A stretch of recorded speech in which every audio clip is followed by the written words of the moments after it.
$53,549 after hours. What's going on, everybody? I'm Isaiah. Welcome back to the high income generating account. Like I said, this account's focus is to generate income to invest in ourselves. We're not trying to retire when we're 90. We're trying to retire today. So again, with that being said, let's recap what we've done. Like I said, every week my goal is to generate 1% of the account. So this week we got to hit $530.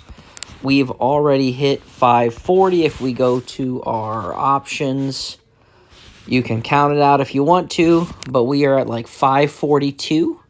With our options, you see all those pluses, credits collected. Like I said, full transparency. Boom, boom, boom, boom. 540. That does include the dividends for YMAX and YMEG. Really disappointed in the yield for YMEG. I mean, 5 cents a share. But again, the whole reason I sell options or I have those dividends in my account is to kind of prove the point that no matter how high yielding, you can outpace it with selling options. And I want to go through nice and slow so you guys can see all the options I have open, just so you can kind of get an idea of what we're working with in this account. See, all these expiring 2/14, then we move to 2/21. Got a ton expiring next week. Have a nice amount of free cash available. And we're just still scrolling. And those are all the options I have open. I mean, I barely have any stocks in this account. Like I said, income generating account. A few stocks I was assigned, which I just sold covered calls against, so I'm just running the wheel.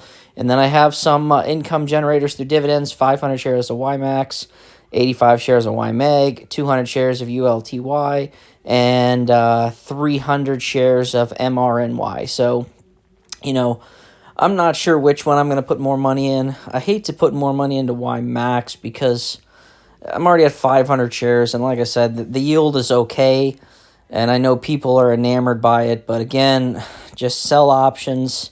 You put less money out and less risk. So, for example, to get that $80 a week, let's scroll down what we're getting here on our last dividend payout. So it's like 82, 62, just not great yields in my opinion for how much money you have to put out.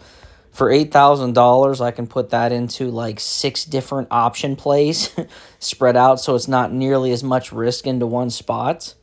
But everybody has their preference, and I'll be honest, I'm technically up with my last YMAX payment that'll hit Friday. Not even though it says minus 334, overall I'm technically up with the dividends collected, and there's a chance I could sell this early. I'm just not a fan of these funds, and I know some people swear by them, and I'm not trying to talk you out of them. I just would rather have that $8,000 of cash available to invest in other things, like selling more options. But we'll see. I mean, I'm not going to make any moves on it this week. I've met my quota. I'm at the 540, and I'm sure I'm going to have to roll some positions this week. I don't think APLD is going to hit that $8. Maybe we'll hit by 8, by 5 tomorrow. If not, we'll roll fuel cell energy. Probably is good. Our run puts above that 850. I'm definitely not losing my fights or shares. I got 2650, and that thing just keeps dropping, which is okay. I'm just collecting $15 a week selling covered calls on it.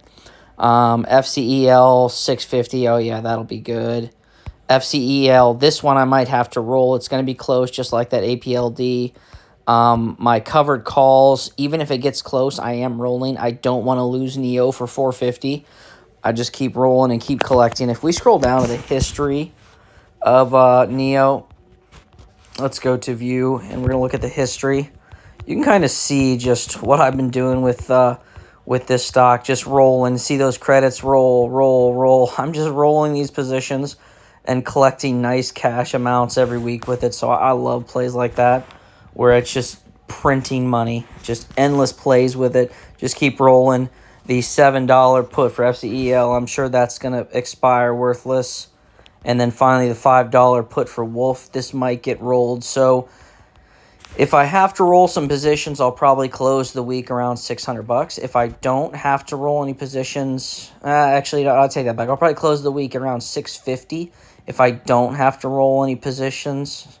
or if I do have to roll positions. If I don't have to roll any positions, I will probably expire the week around 5:45. I still have an RDT dividend that I didn't look at their yield, but I own very few shares of that. So, we'll see. But all in all, like I said, generating income 1% a week, an extra $550 each week, not bad. It's still pretty easy to hit, but in a couple months, we'll probably be in that $65,000-$70,000 range, and that's when it starts to get a little bit harder to get that 1% a week. But we'll see. So if you like this content, I appreciate you sticking around with me. Look for my 1,500 subscribers incoming. We're going to do 3 $100 giveaways. But nonetheless, help me out so I can grow along with you. And if you do have questions on my Fiverr, I want to bring this up. I've replied to anybody that's asked with the link, and then in the next video, I've seen people say he doesn't even reply. So I'm not sure if you're not getting my comments or what, but just let me know. I'd love to do some one-on-one coaching with you, and we can all grow together. My reviews so far, I have a couple I just started with, but then I've had a few that note that they made their money back for the month on one play, and then they gained a lot of knowledge with it. So, I think it's a good investment. I invest in myself, and I if it's something you want to look into, you can invest in yourself too.